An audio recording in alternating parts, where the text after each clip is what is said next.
Lieutenant John Hiltz and the Blue Angels. How are you today? Doing great. Excited to be in Virginia Beach. I'm really excited to be interviewing someone that's taller than me. Is that weird? So I was really interested to find out that there's only 6 of you guys. That's right. How is the training for this? It must be really like...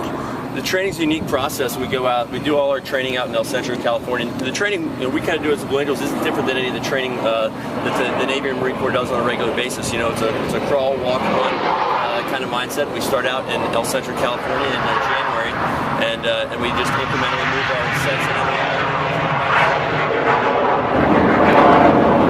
So is flying now like second nature? Like when I get in my car, it's not so hard. I know what I'm doing. Is that what flying is for you now, or? Well, you know, certainly it's not my first trip around the block in an F-18, but the flying that we do is so challenging and demanding that you know you can never let your guard down.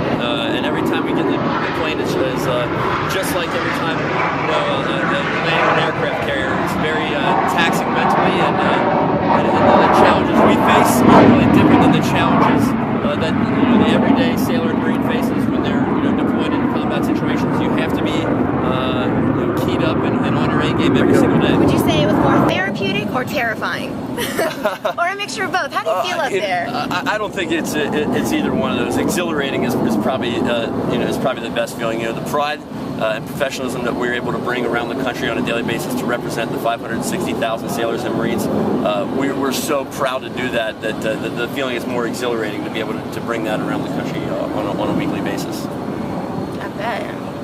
Jesus, I can't believe like so many people probably like try out for this, and then you guys are like the cut.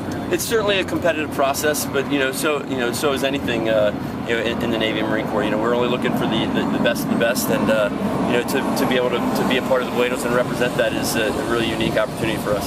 And now, when you guys are in the sky, you look like you're like 4 inches apart. You're really close. How far are you guys actually? We'll get our minimum wingtip to canopy separation is 18 inches apart, and we'll do that in our first maneuver in the diamond right out of the gate. Wait, 18 inches apart? Wait, from like wing to wing? Wing to wing, and then wing to canopy on our 18 inches. We fly a tight set, and like we talked about in the training, we didn't start out that way, but over the course of training and over the course of the early parts of the season, we've developed a level of trust in each other to know that we're going to stay in our sets, we're not going to move, and wow. so yeah, we'll get pretty close together. The precision handling of the F-18